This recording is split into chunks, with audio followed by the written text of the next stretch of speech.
The flickering candlelight danced across the meticulously set table, crystal glasses polished to a gleam flanking the fine china. A bouquet of her favorite lilies perfumed the air, their heady scent mixing with the aroma of the rosemary-crusted lamb roasting in the oven. It was our 10th anniversary, a milestone I'd envisioned celebrating with joy, not the gaping hollowness that currently resided in my chest.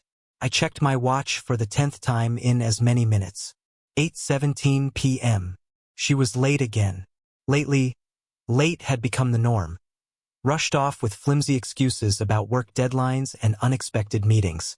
Excuses I'd initially accepted, blinded by love and trust. But the whispers, the furtive glances, the lingering scent of unfamiliar cologne clinging to her clothes, they all painted a different picture. A picture I desperately tried to ignore.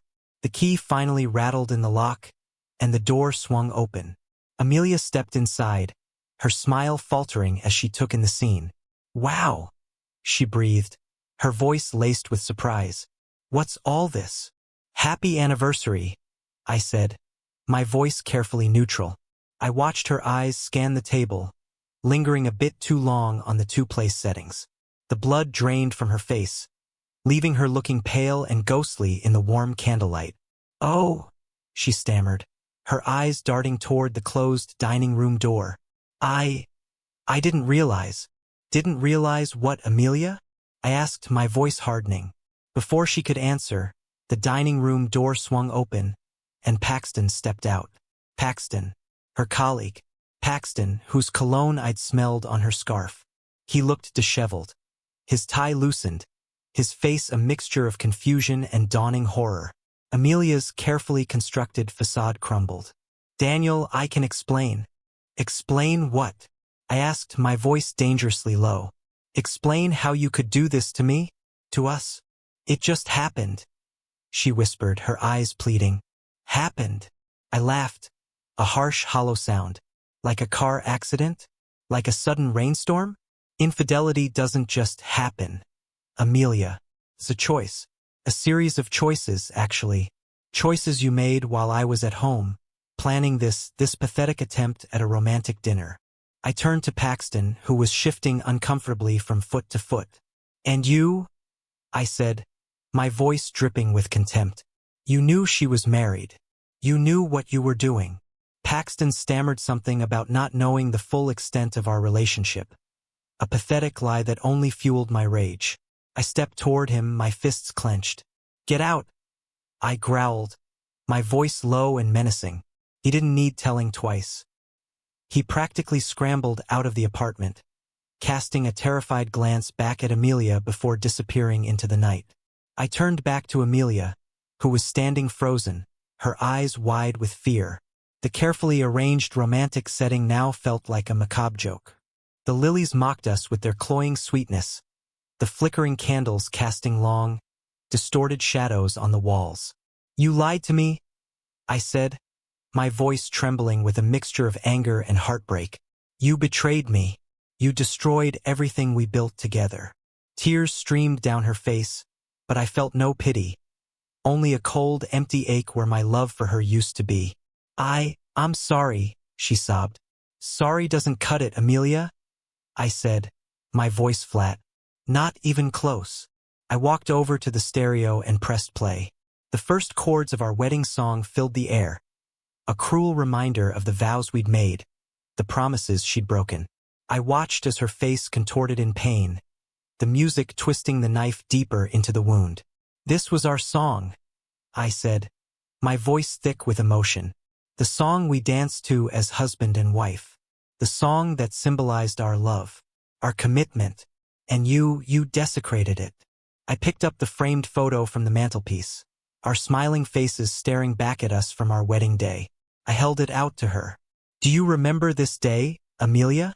I asked, my voice choked with emotion. "Do you remember the promises we made?" She nodded, her sobs racking her body. I smashed the frame against the wall, the glass shattering into a million pieces, just like our marriage. "Get out," I said, my voice devoid of any emotion. "Just get out." She didn't argue. She picked up her purse, her hands trembling, and walked out the door, leaving me standing alone amidst the wreckage of our shattered lives. Hashtag, hashtag, hashtag. The next few weeks were a blur of anger, grief, and disbelief. I barely ate, barely slept. I moved through life in a daze, the world around me seeming muted and unreal. I threw myself into work, using it as a distraction from the constant ache in my chest. I started seeing a therapist, trying to piece myself back together. Then, one day, I received an email. It was from Paxton's wife, Nora. She'd found out about the affair, about the carefully orchestrated anniversary dinner, about everything.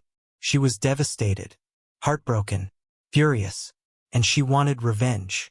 We met for coffee, two strangers united by a shared betrayal. We talked for hours, sharing our stories, our pain, our anger. And as we talked, a plan began to form.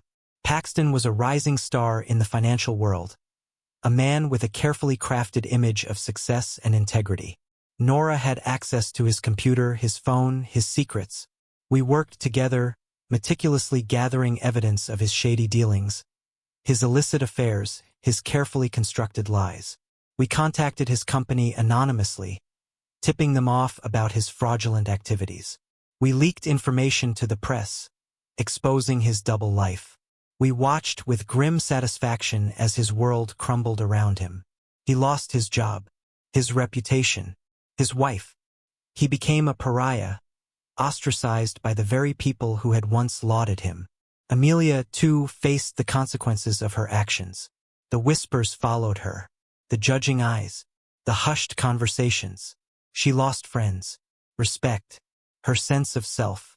She tried to contact me, to apologize, to explain, but I refused to engage. The damage was done, irreparable. My revenge wasn't about inflicting pain, not solely.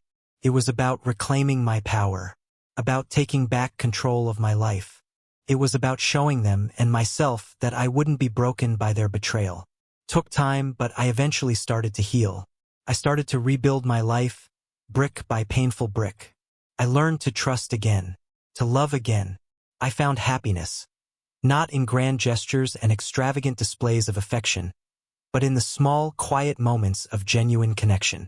I learned that true love wasn't about fairy tales and romantic dinners, but about honesty, respect, and unwavering loyalty.